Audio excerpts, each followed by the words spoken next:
Hello everyone, I'm Jerry Zhang, Product Center General Manager of DFI. Now I'm excited to introduce DFI's latest proof of concept on AI and virtual machine technology for EV chargers.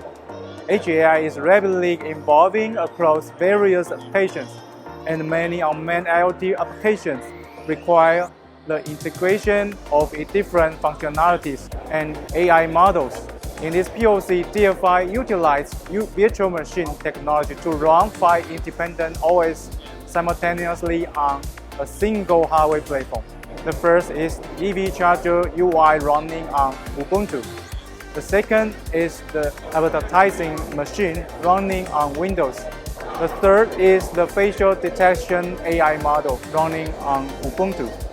The fourth is the kiosk and the vending machine running on Android.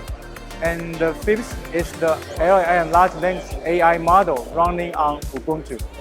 These 3 functional applications and 2 AI models are executed solely by an Intel Core i9 CPU and an Arc A380E graphic card.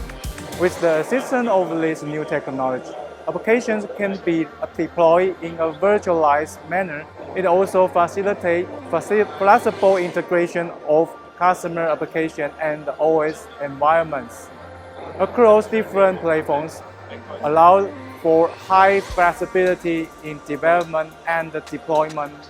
Moreover, with the world's current trend focusing on enhanced ESG, environmental, social, and governance responsibilities, this technology significantly improves overall wattage efficiency, leading to a reduction in overall power consumption and carbon emissions.